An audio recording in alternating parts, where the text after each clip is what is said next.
Hey YouTube, this is Steve from Average Joe's Fantasy Football, and we've got another start and sit video for you guys. This is now about the wide receivers. We are talking wide receivers start and sit. Again, this is always going to be based off of full PPR or half PPR.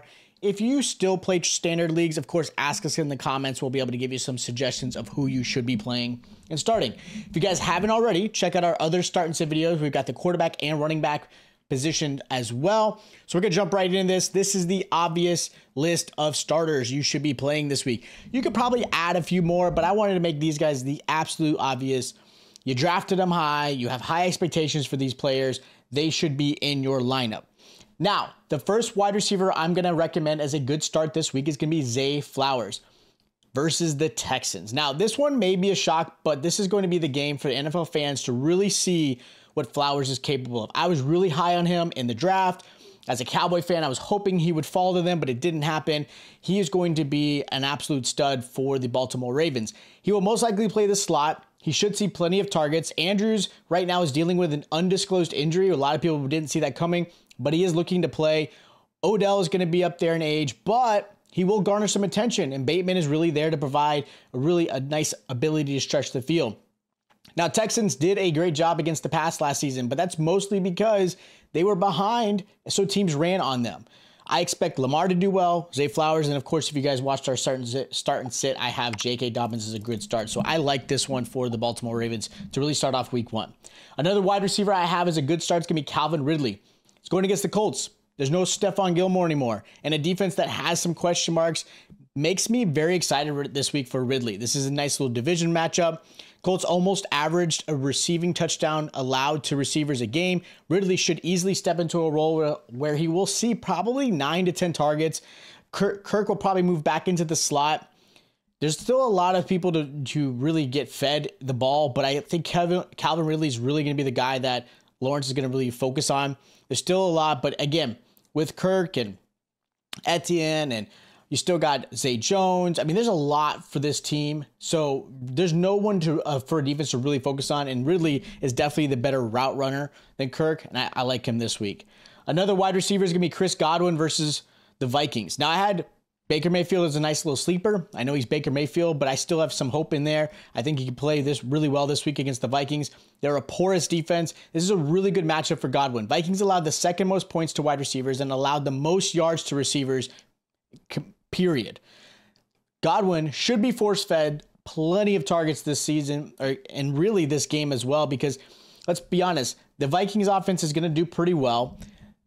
Bucks are going to have to catch up. He's going to get fed a lot. He's going to play the slot. Mike Evans is still there, and I do like Mike Evans. I didn't put him as an obvious or a must start, but you're going to play him. He's still going to have some targets his way. But I really like Chris Godwin this week. Now, as far as sits go, this is going to be a big one. I'm sure I'm going to get stuff in the comments, but Stephon Diggs versus the Jets. I get it.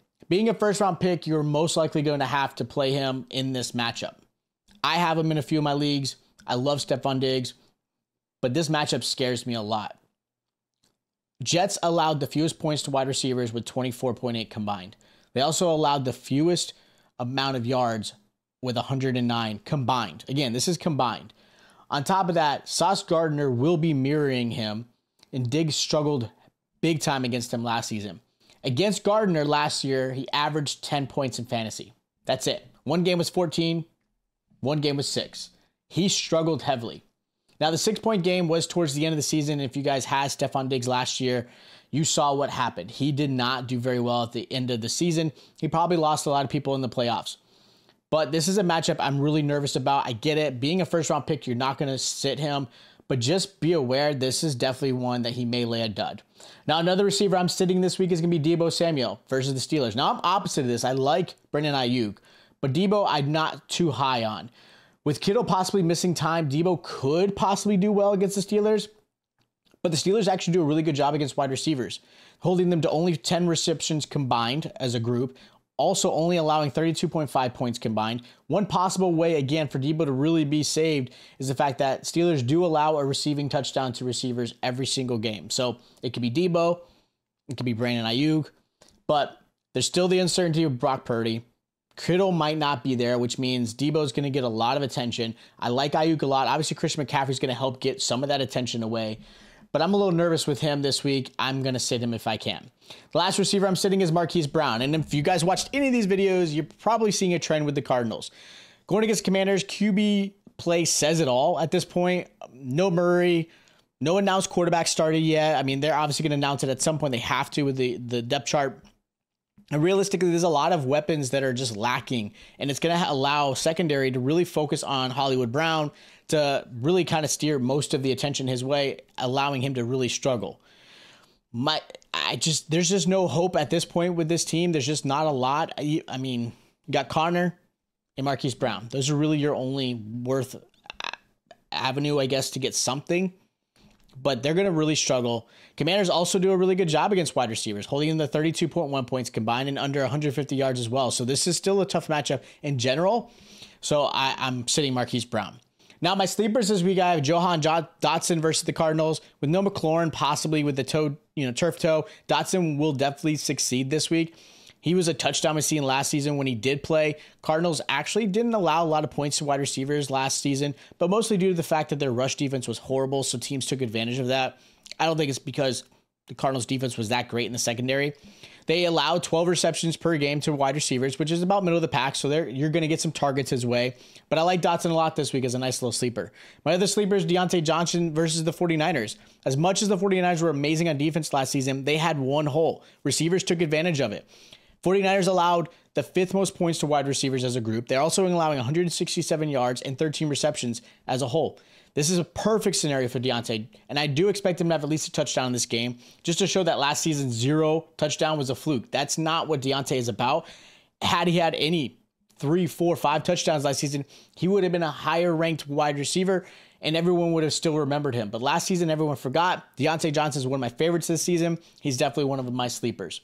So that's my start sit for week 1 of the wide receiver position. If you guys do have questions, hit me up in the comments down below. I'd love to help you guys out with your lineup. If you guys haven't yet, check out our quarterback and running back. And then, of course, stay tuned for our tight end start and sit. If you guys would like, I am dropping our weekly rankings on YouTube if you want to join me, and of course on Patreon if you want to join through Patreon as well. You're more than welcome to. We've got some great stuff there. We're doing weekly rankings, so again, hit us up in there as well. If you guys enjoy the content, make sure you guys hit the like button. Don't forget to subscribe, hit those noties, and I'll catch you guys next time.